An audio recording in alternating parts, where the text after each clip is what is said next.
The United States can pay any debt it has because we can always print money to do that. So there is zero probability of default.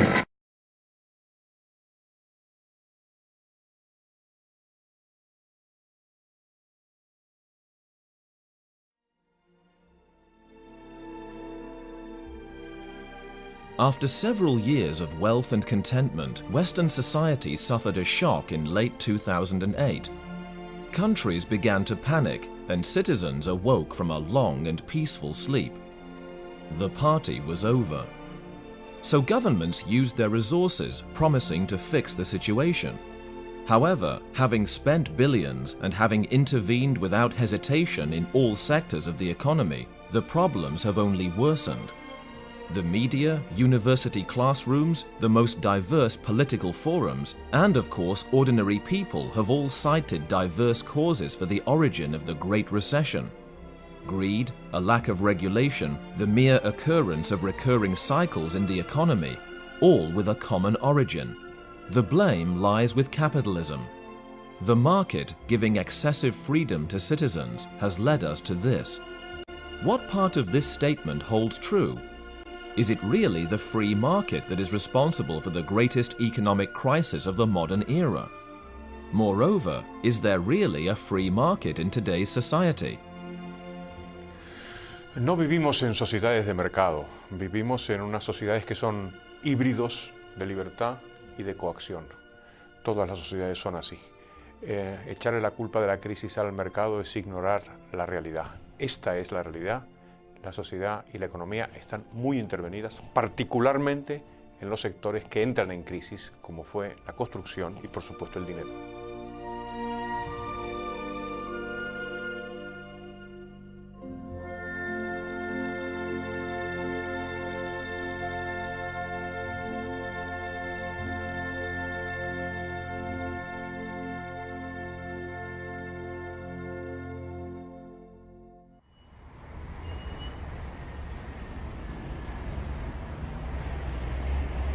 Since ancient times, economies have experienced sudden periods of strong growth, followed by stagnation and crisis. This phenomenon, known as the economic cycle, not only has conditioned the development of different societies, but from its continued recurrence has made them get used to it. Today, people are more familiar than ever with terms like economic crisis or inflation, and they assume its inevitability. However, are these inevitable economic cycles? Is capitalism really to blame for these unexplained episodes in which everyone seems to be incredibly wrong? These questions are not merely academic. People need and deserve to know the answer, especially when they are paying the consequences in such a dramatic way. Es importante entender que si hay un sector intervenido en las actuales economías es el sector financiero y bancario, y que por tanto la crisis que actualmente nos asola no es una crisis de la economía de mercado, sino todo lo contrario. Aquí lo que sucede es que vivimos en una época de socialismo monetario absoluta, ¿no? Empezando porque el Banco Central es un monopolio público, porque el dinero o los pasivos que emite el Banco Central no son convertibles en nada, ni siquiera en oro. I think we live in a sort of modern, technologically advanced manifestation of the Soviet Union, actually. I think it's much more like that. It's very central planning controls everything now. All the power has been centralized, you know, in the US at a federal level, in Europe at a federal level. So I think that there really are no free markets anymore, just interventions. Luego tenemos un órgano de planificación central, tenemos toda una maraña de regulación administrativa que establece o regula minuciosamente el comportamiento de los agentes financieros y un dinero público. Si esto es una economía de mercado, pues que baje Dios, venga y nos lo explique. Esto es socialismo puro y duro en pleno siglo XXI.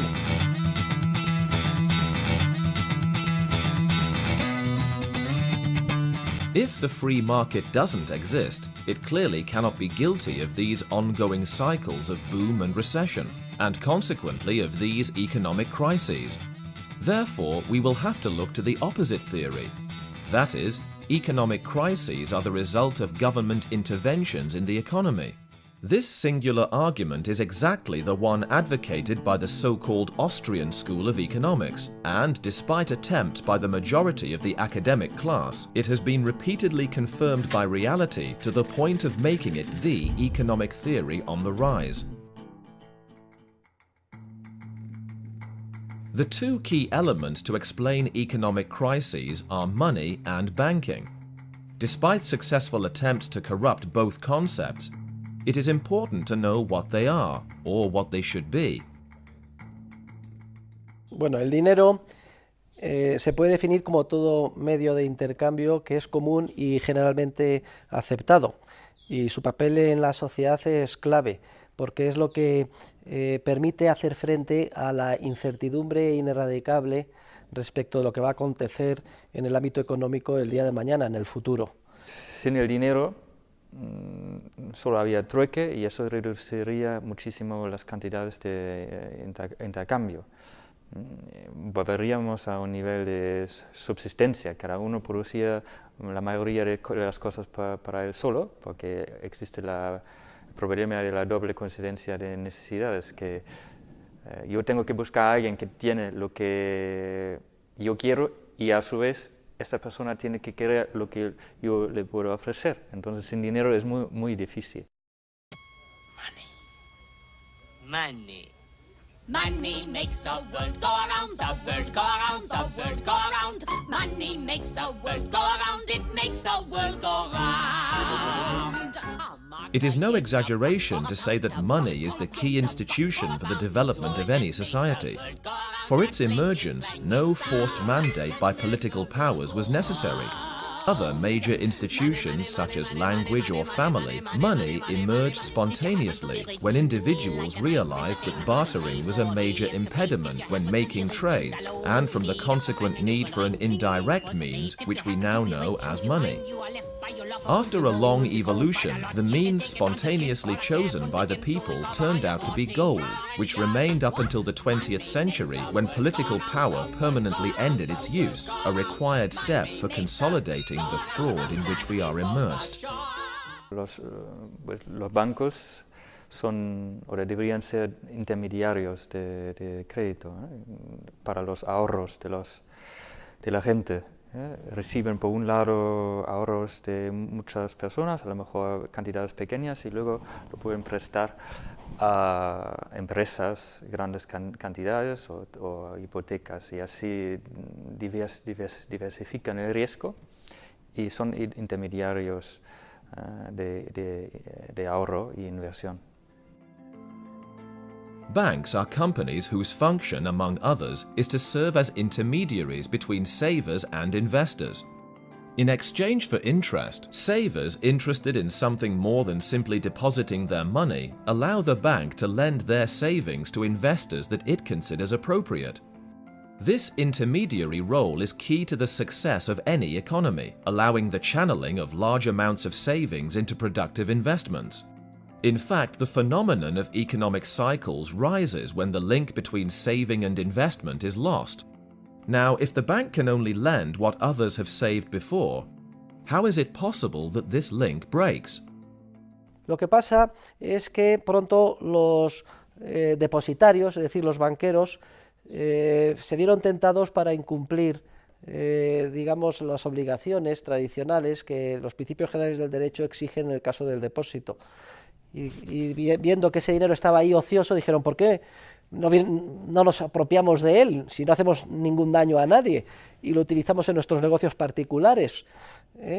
Sobre todo teniendo en cuenta que muy de vez en cuando el propietario original va a venir a demandar que se le devuelva el dinero que depositó.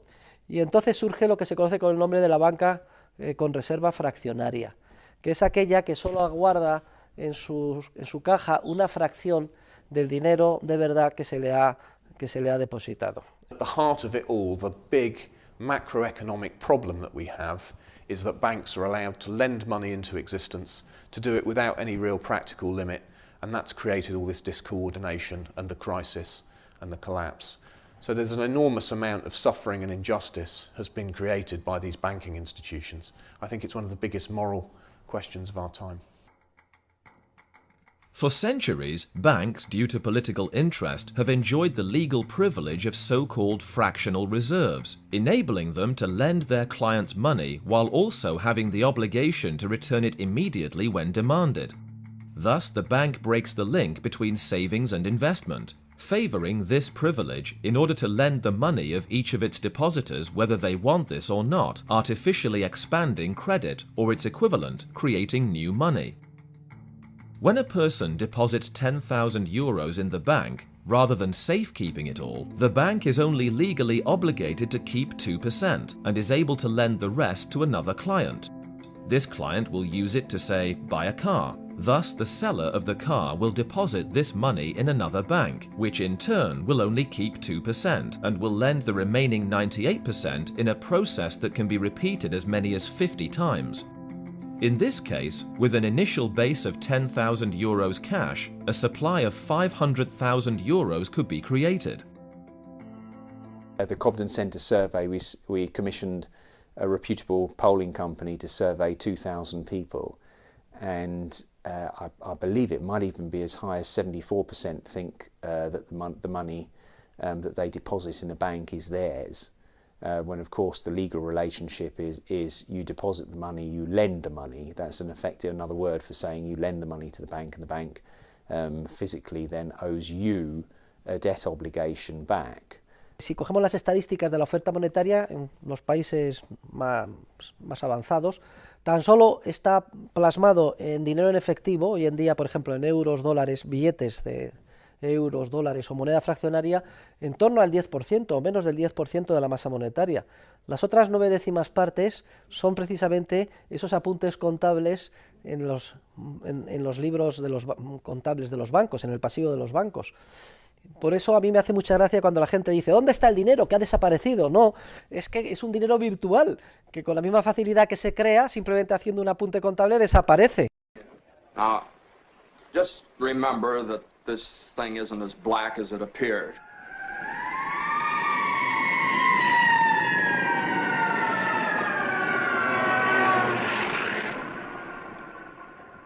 I have some news for you, folks. I was just talking to old man Potter, and he's guaranteed cash payments to the bank. The bank's going to reopen next week. But, George, I got my money here. Did he guarantee this place? Well, no, Charlie, I didn't even ask him. We don't need Potter over here. And I'll take mine now. No, but you're thinking of this place all wrong, as if I had the money back in a safe. The money's not here. Well, your money's in Joe's house. That's right next to yours. And in the Kennedy house, and Mrs. Maitland's house, and 100 others. La reserva fraccionaria era el esquema que utilizaban los bancos comerciales por excelencia para expandir el crédito de manera insostenible. Eso, desde el siglo XIX, cuando teníamos patrón oro, cuando el negocio bancario no estaba tan desarrollado como hoy, pues ha evolucionado bastante. Se sigue practicando, desde luego, porque los bancos que conocemos a pie de calle, los bancos comerciales, pues es su negocio fundamental más importante, pero ha habido innovaciones que están muy relacionadas con esto, que se basan en el mismo esquema de endeudarse a corto plazo e invertir a largo, que lo realizan otro tipo de bancos, por ejemplo los bancos de inversión. ¿Qué hacían los bancos de inversión antes de que desaparecieran todos en Estados Unidos? Pues algo muy parecido a lo que hacían los comerciales en el siglo XIX con la reserva fraccionaria.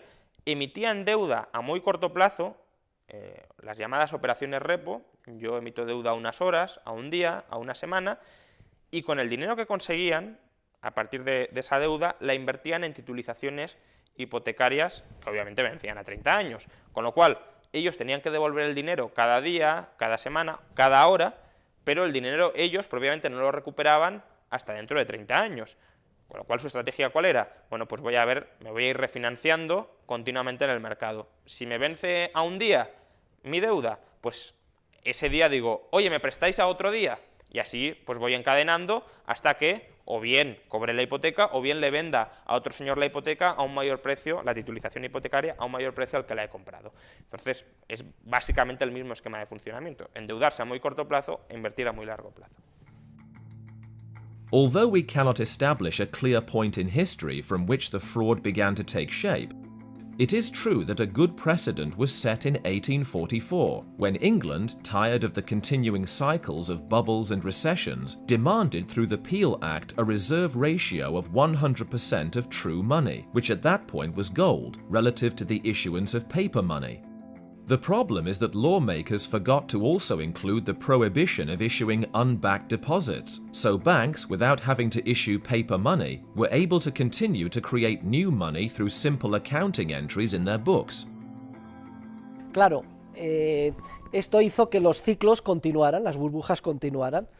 Las burbujas, resultado de la creación de préstamos sin respaldo de ahorro real, que terminaban en última instancia en una crisis financiera cuando la gente se daba cuenta de que todo era artificial, ¿no? Entonces, se pone de manifiesto que cada un número regular de años, los banqueros privados, cuando vienen las crisis financieras, son insolventes porque no tienen el dinero en efectivo, en oro, necesario para devolver todos los depósitos que han creado. Y entonces, ineludiblemente, es necesario crear un prestamista de última instancia que les salve de los apuros cada vez que vienen mal dadas. Claro, para poder salvar a los banqueros privados cada vez que viene una crisis financiera, es necesario que este banco principal, prestamista de última instancia, sea capaz de generar de la nada toda la liquidez necesaria para tapar los agujeros de los bancos privados. Y eso no se puede hacer con oro, porque no se puede crear de la nada oro. La tan ansiada piedra filosofal que buscaban los gobernantes medievales, pues no se encontró nunca. Entonces no hay más remedio que eliminar el oro como, digamos, patrón monetario y sustituirlo por un sistema monetario puramente papel, es decir, lo que se conoce con el nombre de las leyes de curso legal o forzoso.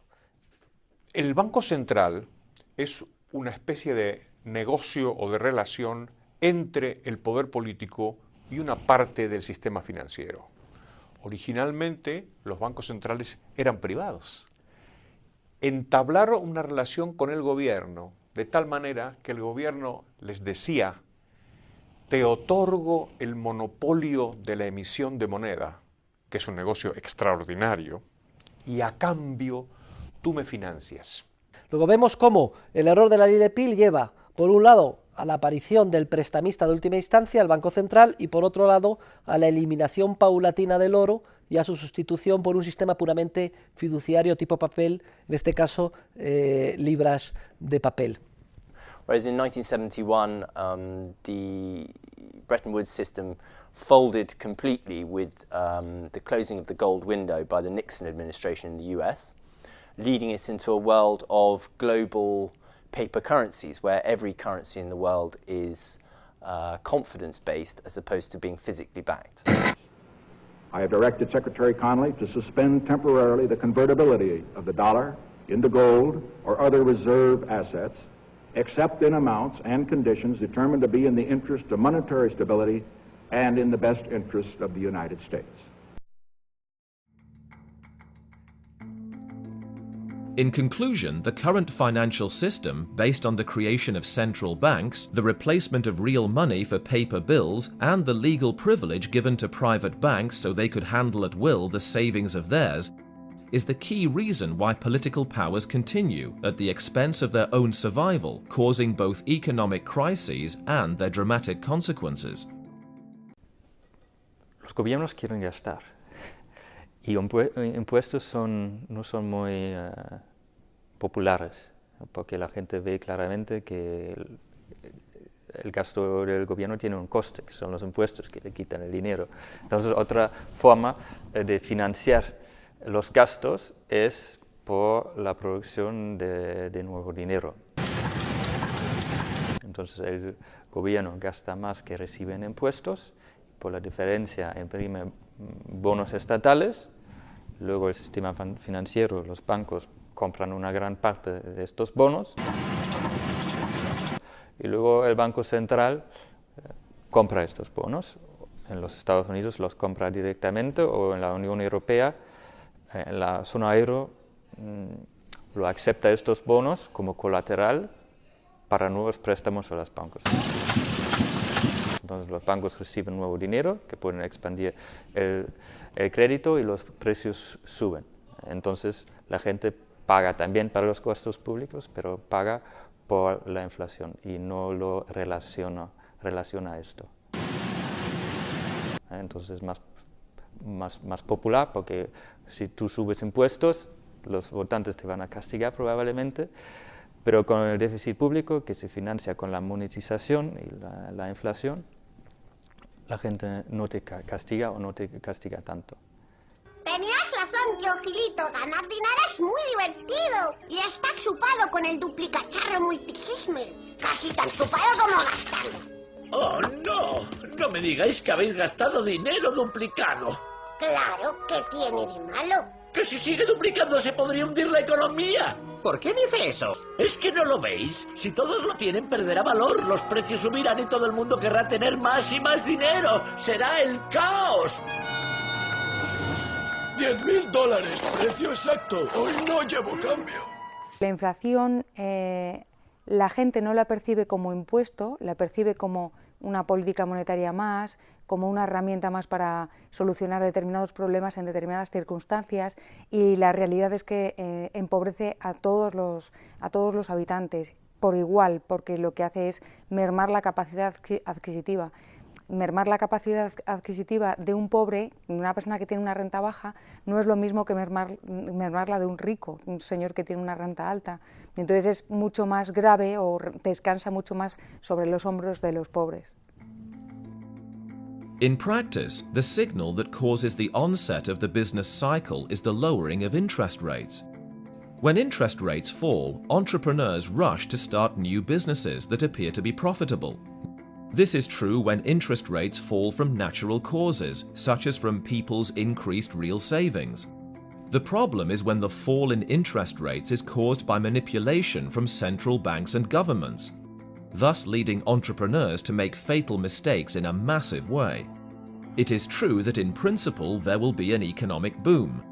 Unemployment will drastically decrease, wages will grow, stocks will go up, investments will increase in value, and thus the hopes of people who will believe they may finally live a better lifestyle. However, sooner or later, everything ends up being revealed as a big lie. It turns out that since the initial drop in interest rates was artificial, projects undertaken by entrepreneurs, including all of their apparent benefits, are disastrous. Disastrous for both people and for the banks themselves, who, using their legal privilege, not only will have borrowed money from those who did not want to lend it, but will have given it to people who will now be unable to generate sufficient profits to pay it back, and thus also have invested in assets with an inflated value that is about to fall. Thus, once interest rates stop rising, the bank will endure debt repayment problems that may not even be resolved, leaving the bank with the defaulter's assets, whose value is lower, all leading to a dramatic situation that even the central banks cannot fix. The only solution will then be the economic recession, a process that will have to purge every one of the errors caused by the painful and self-serving relationship between the central banks and governments. ¿Y quién paga todo esto? Pues los usuarios de la moneda. En este sentido, es un gran fraude, porque ni siquiera eso se vota en el Parlamento.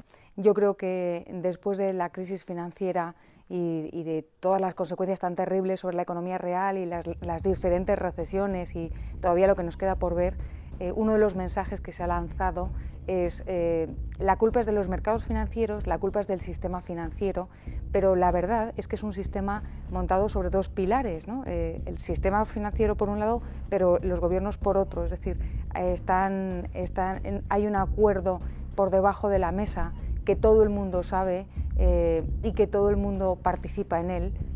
No la población, pero sí los agentes, los principales actores del sistema, y es un fraude para el resto de la población. La clave del sistema es que se trata de una especie de fraude legal, algo parecido a lo que es la seguridad social, que también es un fraude, pero es dentro de la ley.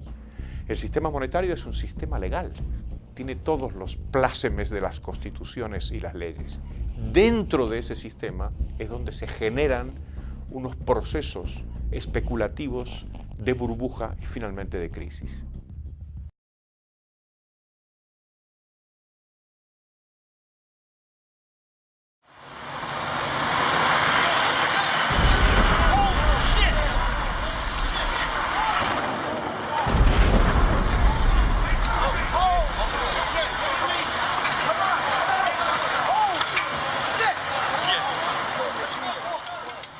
difícil ponerle una fecha a la crisis, pero si estamos de acuerdo de que la crisis tiene que haber venido del periodo de expansión anterior, probablemente podemos encontrar la raíz de la crisis en torno a la caída de las Torres Gemelas, digamos, para buscarle una fecha.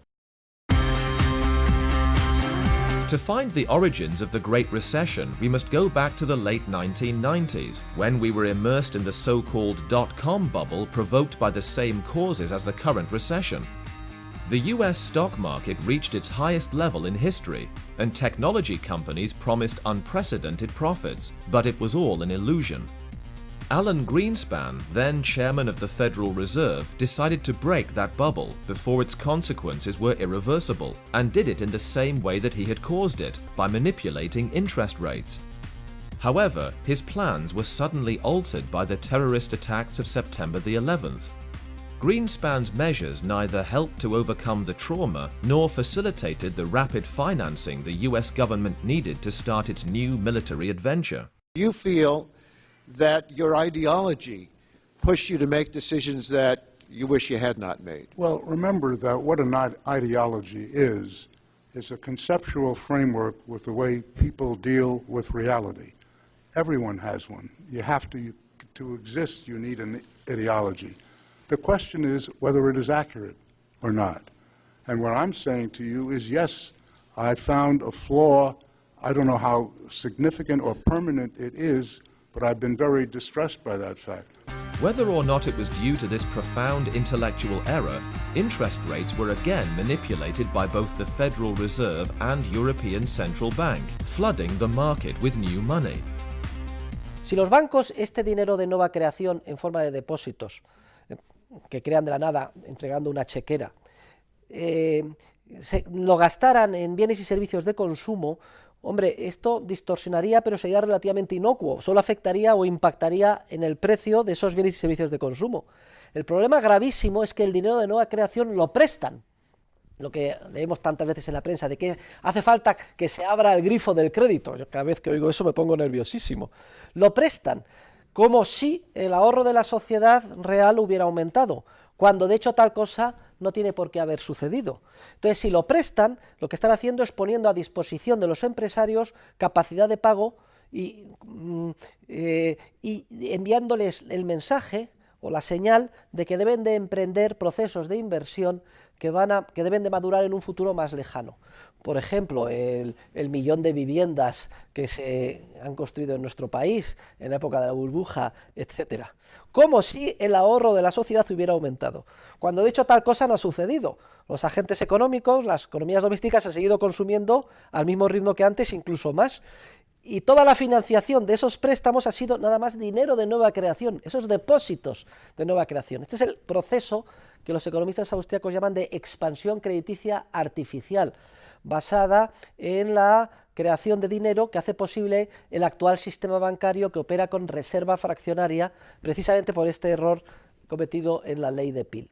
Lo que hace bajar los tipos de interés y mantenerlos bajos durante mucho tiempo es atraer capital a las partes de la economía que tienen peor rendimiento, porque el retorno exigido se hace mayor simplemente por la parte de los intereses. Entonces, el sector inmobiliario es muy atractivo. Ya habíamos previamente explotado casi todas las burbujas en todos los sectores.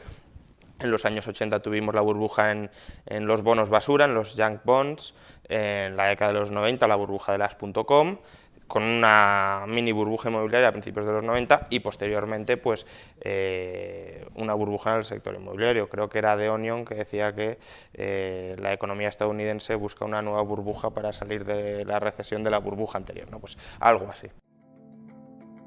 As the manipulation from governments and their central banks advanced, it seemed that the secret of prosperity had been found once again. People's hopes began to grow, wages rose, profits from businesses increased, stocks rose. The real estate sector in particular seemed to be growing indefinitely, and banks, like many entrepreneurs, saw a huge business opportunity. An opportunity in this case that seemed even greater by the legal privilege to be able to freely use their depositors' money, which led them to lend to people who clearly would be unable to pay their debts. Las hipotecas llamadas subprime son nada más que un ejemplo de lo que sucede cuando el crédito se expande de manera desordenada, muy por encima de lo que son los ahorros de la gente. Esto es simplemente cuando hay crédito fácil. Cuando hay crédito fácil, se rebajan los requisitos para conceder créditos. Y al final lo que pasó es que simplemente se daban créditos a cualquiera. No era necesario que uno demostrara tener ningún aval. Apart from the reasons already explained, banks began to finance themselves by selling loans, called securitizations, that they had granted. Basically, once a bank had granted, for example, 100 mortgages in the US, the bank could round them up and sell them to any investor who is interested in the profitability that could be attained, whether it be a Swiss pension fund or a Japanese bank. In this way, the American bank recovered its investment immediately and was able to embark on new loans, which in turn would later be sold again to start the process all over. As a consequence, when the crisis later broke out in the US, its effects would be felt worldwide. Thanks to government intervention, the names of these banks who made this their main business activity would soon appear daily on the front pages of every newspaper. Pensaban que la burbuja iba a continuar. Entonces, casi daba igual si la gente no puede pagar su hipoteca, aunque el riesgo estaba muy alto, que no iban a pagar, porque al final el banco entonces recibe la casa. Y como la casa sigue creciendo en valor, pues se quedan con la casa y luego la vendan con un beneficio, ¿no? Es decir, pensaban que la burbuja iba a continuar. Y eso pensaba incluso Bernanke, que dijo que nunca había un periodo de tiempo en los Estados Unidos donde en todos los Estados Unidos bajaban el precio de las casas. Es decir, todos estaban en esta burbuja que iba a continuar. What I think is more likely is that house prices will slow, maybe stabilize, might slow consumption spending a bit. I don't think it's going to drive the economy too far from its full employment path, though.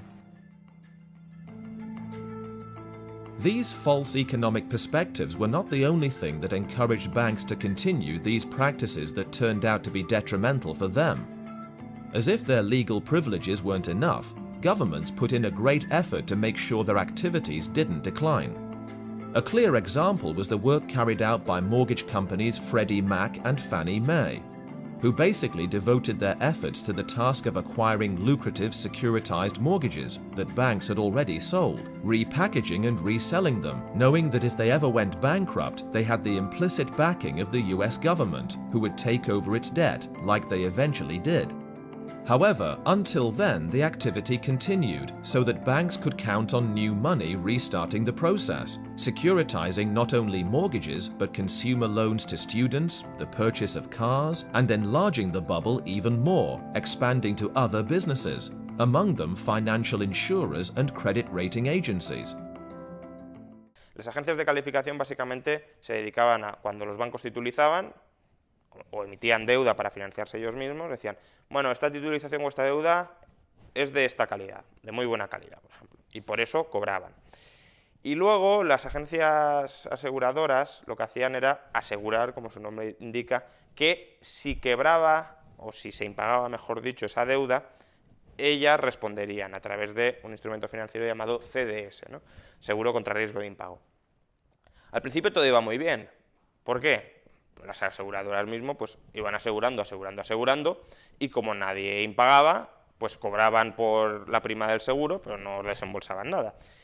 Y luego las agencias de calificación, porque normativamente, por regulación, era obligatorio pasar por ellas. Over time, as the manipulation from central banks and governments shifted the focus of attention to specific activities such as real estate, it wasn't long before there was a lack of investment in other sectors of the economy, such as raw materials, vital to the completion of construction projects.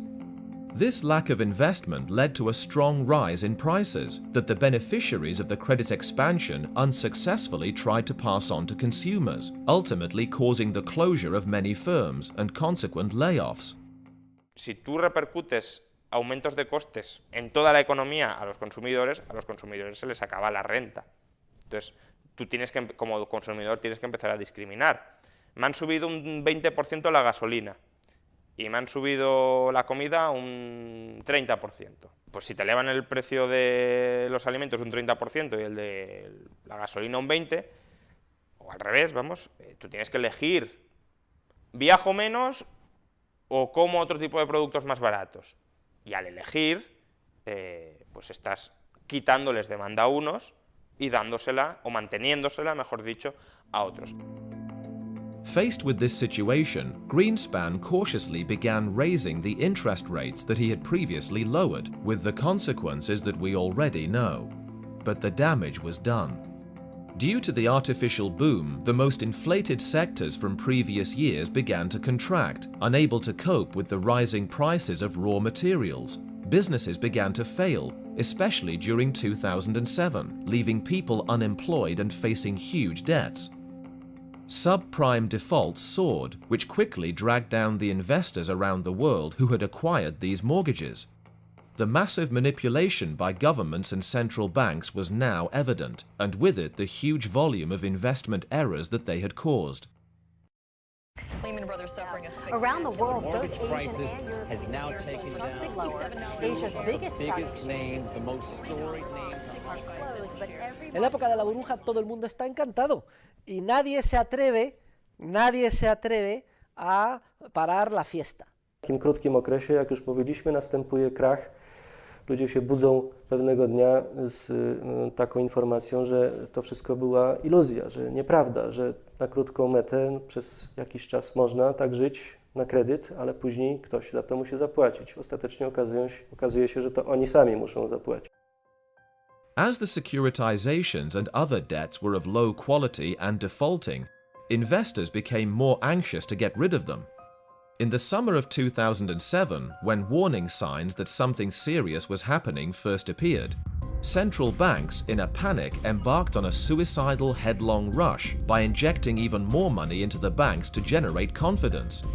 The Federal Reserve, with Bernanke at the helm, went even further by reducing interest rates from 5.25% to 2% in just 8 months, trying to fix the problem the same way that it had been created. As expected, the situation became even more serious with inflation increasing, especially in the foreign exchange market and, above all, in the raw materials markets.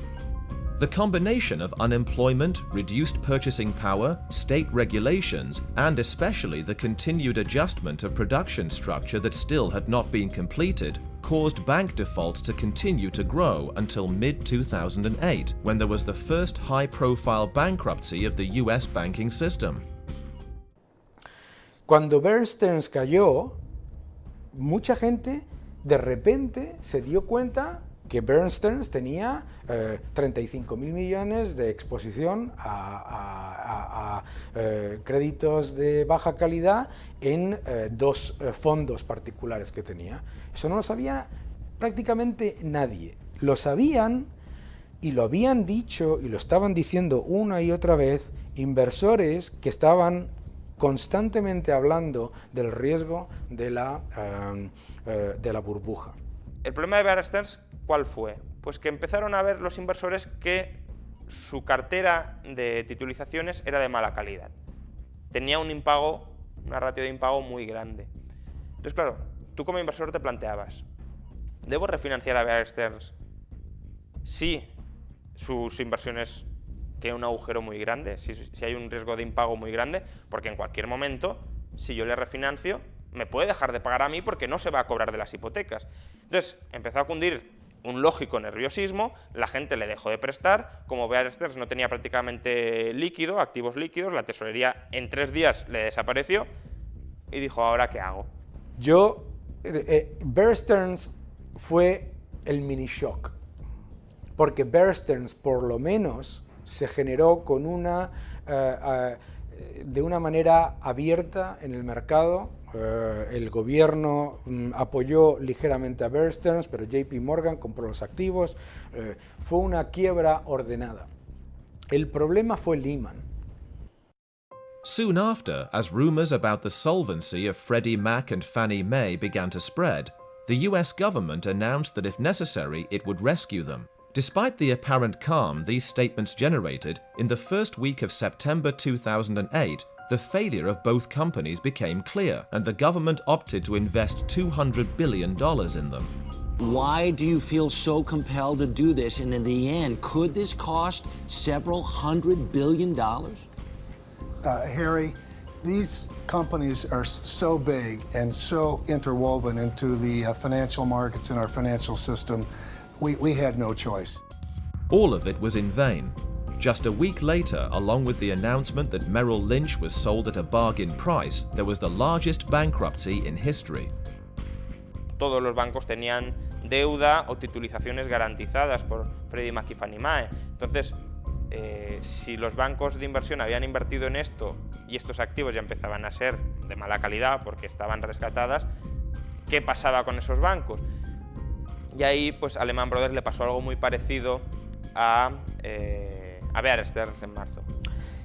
El problema para mí empezó realmente con Lehman, que fue cuando se empezó a constatar de manera evidente que los estados decidían quién se rescata, quién sobrevive y quién no. There's no public money for a bailout of Lehman Brothers. And even if the money were accessible, there would be no political will. Political will? Was it political will to bail out Fannie and Freddie?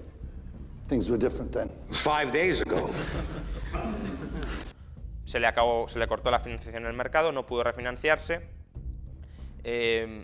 pero tampoco, y no está claro por qué, no quiso acudir a la Reserva Federal. Lo que se intentó fue que algún grupo extranjero lo comprara. ¿Qué pasa? Que lo quisieron comprar a un descuento tan grande que el propio CEO de Lehman Brothers dijo que era inaceptable. Y él jugó la baza de, pues, si no me dais mejores condiciones, quiebro. Él debía considerar que era una amenaza muy creíble. ¿Por qué? Porque era un banco too big to fail, ¿no? Era un banco que no se podía permitir que quebrara. Y ahí se permitió que quebrara. Y al quebrar, pues, digamos que todo el castillo de naipes de expectativas sobre el que se había construido el sistema financiero mundial, que los bancos nunca iban a quebrar, pues se vino abajo. Se introduce tal nivel de incertidumbre en el mercado sobre los activos que estos bancos tienen, que estos bancos, ellos mismos, dejan de prestarse entre ellos. Luego también la agencia aseguradora AIG, como se empezaron a multiplicar los impagos y tenía tantos seguros contra impagos, pues también empezó a recibir un montón de reclamaciones de reponme el capital y no podía hacer frente a ello, con lo cual fue otra que tuvo que ser rescatada porque si no habría quebrado y se consideraba inaceptable que quebrara. Al final, ¿qué sucedió? Bueno, pues la Reserva Federal sostuvo el crédito a corto plazo. Solo prestaba a corto plazo la Reserva Federal, no como luego, que se ha puesto a comprar activos a 30 años, que eso es una barbaridad. Y bueno, aguantó el sistema. Y luego, el gobierno de Estados Unidos, por otro lado, lo que hizo fue recapitalizar los bancos con dinero público, que no es ni mucho menos la opción preferible, pero tampoco fue pues un disparate absoluto, porque en Estados Unidos, afortunadamente, el activo de los bancos tenía partes muy malas, pero también tenía partes relativamente aceptables, con lo cual a los pocos meses del rescate pudieron devolver todo el dinero. Ya digo, no fue la mejor opción, habría habido otras opciones mejores, pero no fue el disparate como se pudo hacer en otros países como Islandia, que quiso rescatar todo su sistema bancario sin tener ninguna posibilidad real para ello.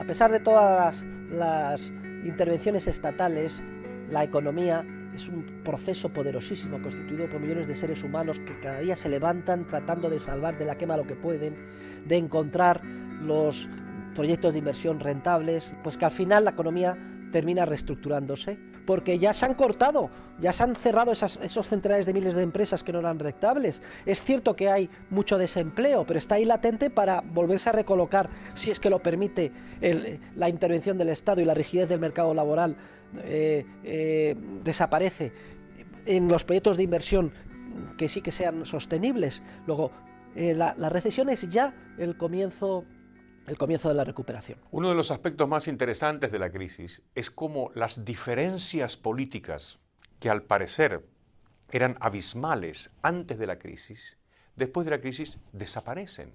Y todos los gobiernos del mundo han salido a expandir la oferta monetaria con rescates bancarios, a subir los impuestos, a subir el gasto público, todos. Las políticas gubernamentales contra la crisis tuvieron dos fases claramente diferenciadas. La primera, que se correspondería con el cuarto trimestre de 2008, fue el rescate o estabilización del sector financiero, ni siquiera de la economía financiera, sino del sector financiero. Probablemente dentro de la retórica de la crisis, de las expresiones más desafortunadas, es la expresión rescate. ¿Por qué? Y porque carece de connotaciones peyorativas. ¿Quién va a estar en contra de un rescate? Parece que un rescate necesariamente es bueno. Y ahí esto es un grave error, puesto que hay bancos, entidades que no deberían haber sido rescatadas. Bancos que en un sistema un poquito más cercano a algo que podemos denominar un mercado libre, pues no podrían haber crecido hasta determinada cantidad. Y desde luego no tienen por qué haber sido rescatados con dinero público, que es lo que ha pasado en casi todo el mundo. La manera correcta de haber hecho esto, y que no habría costado ni un solo euro y además, o dólares, y además se habrían asignado exactamente las pérdidas a los responsables de ello.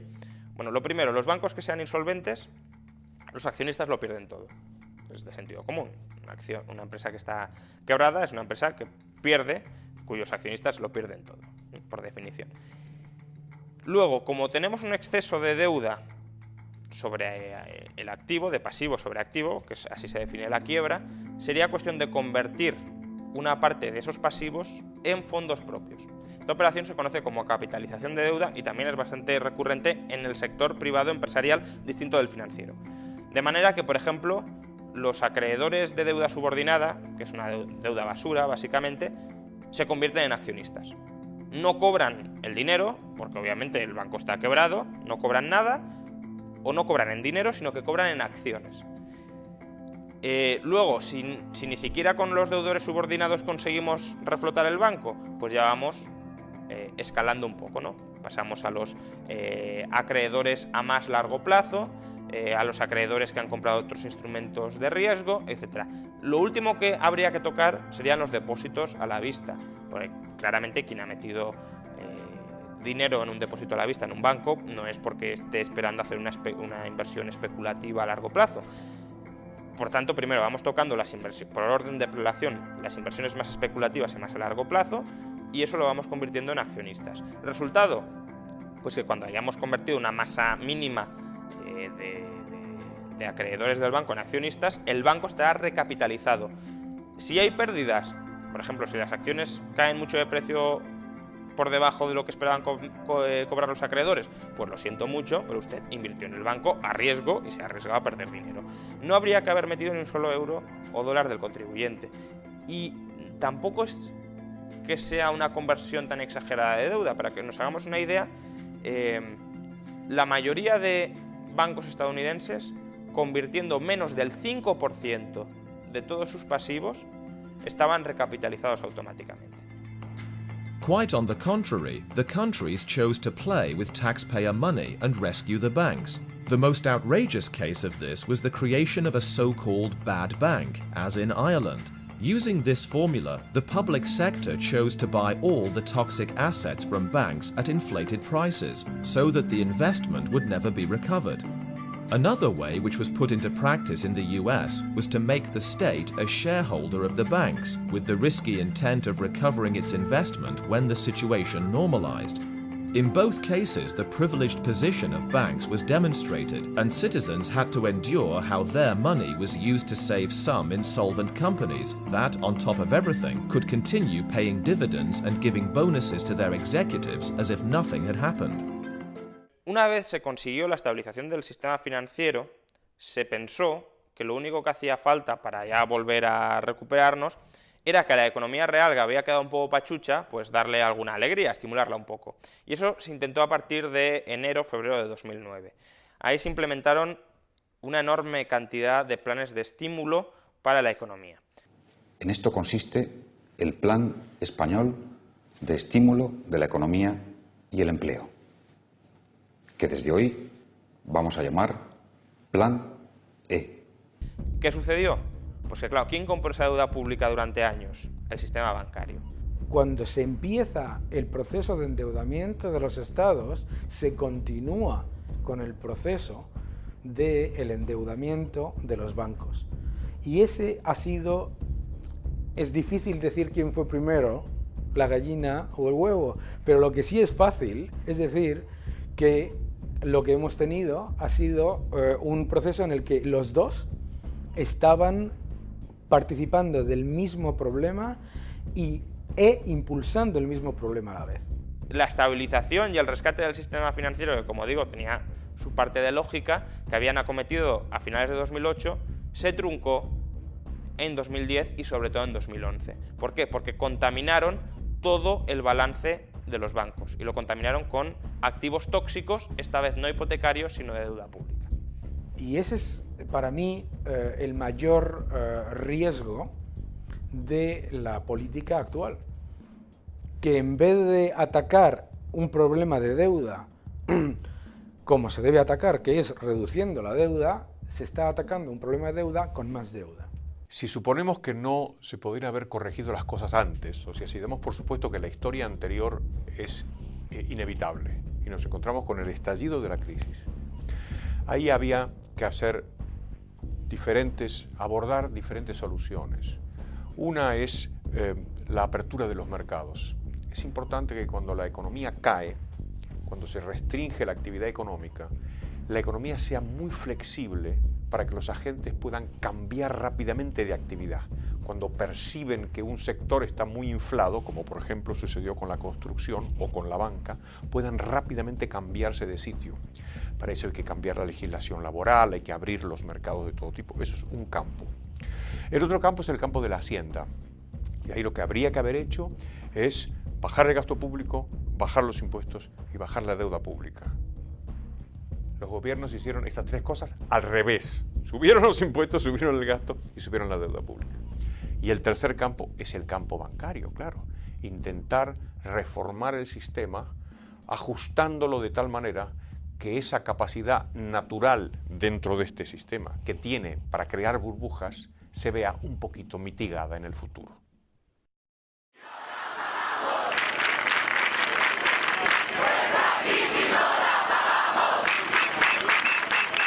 Pues la verdad es que yo soy de las personas cándidas que en un principio pensó que aquello era de alguna manera un movimiento de rebelión o por lo menos de expresión de descontento de la sociedad civil, y eso me habría parecido bueno, me parecía bueno en ese momento. Está muy bien salir a la calle y decir nos estáis tomando el pelo, pero hay que ser consecuente y no dejarse embaucar por las fuerzas políticas que te van a seguir prometiendo el oro y el moro, ¿no? More serious than people's economic ignorance is that the most dangerous ideas, those that have led us all to suffer deep recession, are precisely those which abound among the supposed intellectual world. The evil seed planted years ago by Keynes thrives on through the ideas of famous economists such as Greg Mankiw, who in the end condemned savings and encouraged consumption, even proposing the elimination of all currency by a lottery, with the serial numbers to be retired selected by a raffle. Paul Krugman, the economist who, true to his ideals, in 2001 advised creating the housing bubble, and that, after it burst, and far from acknowledging his mistakes, has gone even further, praising things like the Iraq War or the invention of an alien invasion as means to exit the crisis. If we discovered that space aliens were planning to attack, and we needed a massive buildup to counter the space alien threat, and really inflation and budget deficits took secondary place to that. This slump would be over in 18 months. Fueron muchos los economistas que, utilizando la ciencia económica dominante y mayoritaria, decían que no había ningún problema. They tell us that we should have more credit. More credit is the thing that got us into the problem in the first place. They should tell us we should have more spending. More spending was government spending was the thing that got us into the trouble. They tell us we should have more regulation, and it's all various different flavors of regulation. It doesn't really necessarily matter what it is. It's just more of it. And all these things have failed. Absolutely failed. Por tanto, si ha fracasado toda la ciencia económica que prescribía soluciones y que no anticipaba problemas, es porque hay una crisis de paradigma, que hay que aportar, incorporar nuevas ideas que reemplacen a las viejas que se han demostrado fallidas.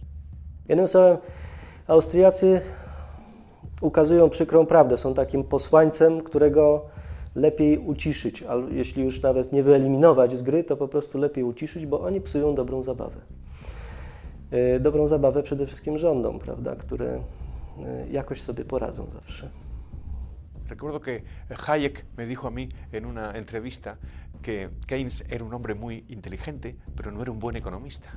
Y la verdad que si uno analiza sus teorías, ve que son bastante deficientes, y así lo han hecho pues varias escuelas de pensamiento. Pero tenía una virtud Keynes, que es que conectaba con lo que podríamos llamar el pensamiento único, el pensamiento convencional, la corrección política, que es que los mercados no funcionan, que la gente libre se equivoca y que por lo tanto es mejor que el Estado venga e intervenga en esas decisiones e imponga él un marco económico diferente. But Keynes might not have approved of the Keynesianism which came to dominate policy. He didn't. In fact, I can positively say so. The very last time I saw him, about 6 weeks before his death, I was meeting him as I was still having dining rights at King's College, and I was here for a weekend, and talked to him after dinner and asked him whether he wasn't alarmed by what his pupils, naming two, I won't name now, were doing, agitating for more expansion, when in fact the danger clearly was inflation. He completely agreed with me and assured me my theory was frightfully important in the 1930s with the question of combating deflation. Trust me, if inflation ever becomes a danger, I'm going to turn public opinion around like this. 6 weeks he was later he was dead and couldn't do it. I think he would have been fighting the inflationary policy. Before all of this, Keynes ridiculed the criticism from economists such as Hayek on the matter of inflationary policies being ruinous in the long term. In his famous response, he mocked them, stating that, in the long run, we are all dead. But now Keynes is dead, and we are alive, living his long term. The ideas advocated by the Austrian School of Economics once again have been confirmed by reality.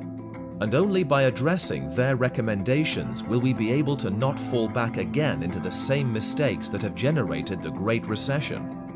Para evitar la repetición de ciclos recurrentes de auge, crisis financiera y recesión que vienen asolando la economía de mercado desde hace 200 años, sería preciso rediseñar el sistema financiero y bancario a nivel mundial y hacerlo compatible con las exigencias de una economía de mercado, de un sistema capitalista, que se basa en el cumplimiento estricto de los derechos de propiedad.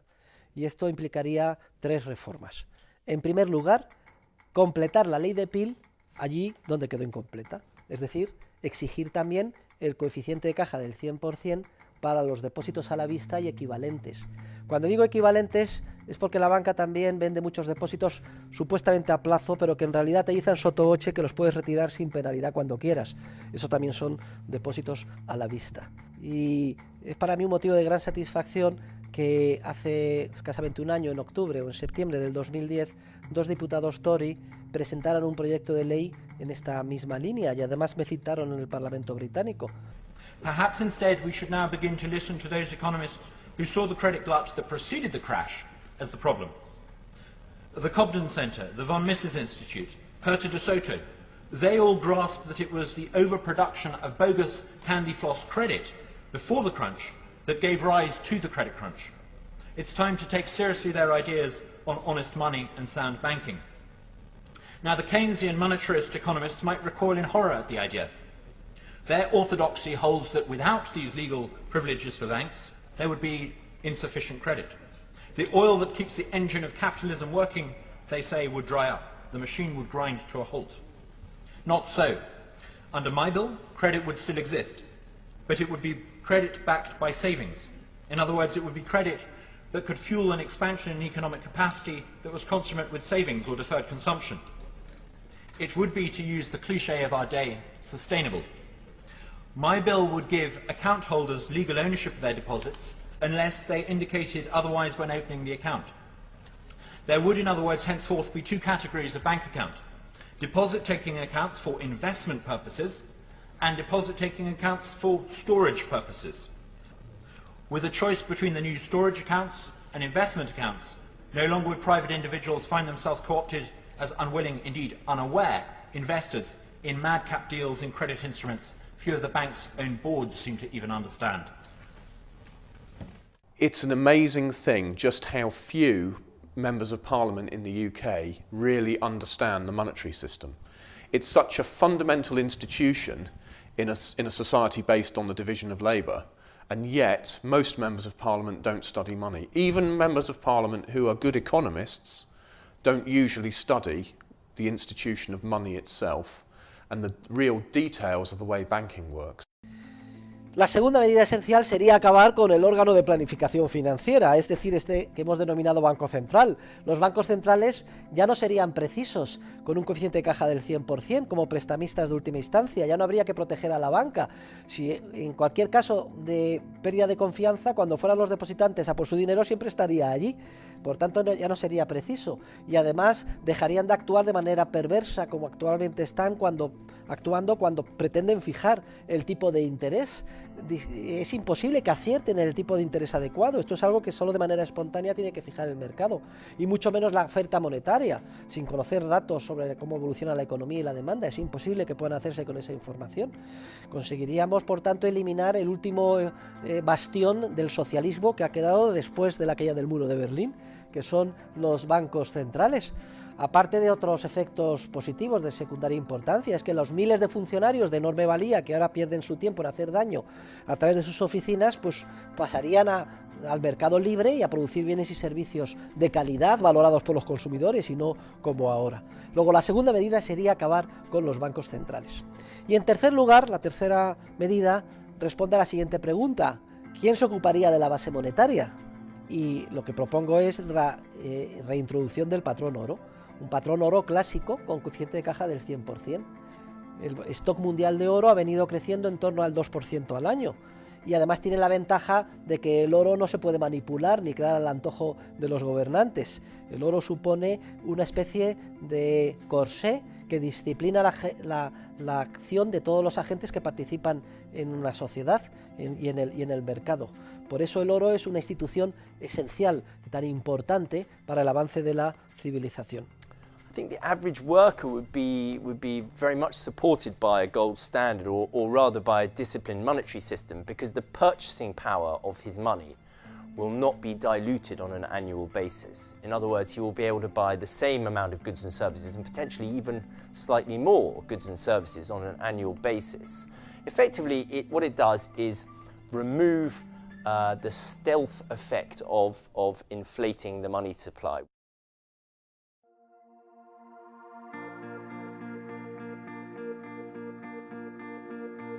Not many generations ago, men and women risked their lives to regain the freedom that had been taken from them. Many died in the attempt. The history of mankind is nothing but a long struggle against oppression. Today, the risk is lower, infinitely lower. But what is at stake is exactly the same. We have seen how individuals have faced many crises throughout history, and all of them have come out with a strengthened political power. How much longer will we continue making the same mistake? We have a moral obligation to seek out freedom. This is our moment. Completely separating political power from finance is the fundamental step to achieve this. Only in this way will we attain true freedom, and with it, peace and prosperity. It depends on us.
Lo único que me temo es que una vez que con grandes dificultades hayamos salido del pozo y la economía ya se haya recuperado y el desempleo se haya absorbido, es que, igual que en el pasado, se reiniciará el proceso de nueva expansión crediticia, nueva euforia, etapa de burbuja especulativa y de nuevo otra crisis financiera y otra recesión.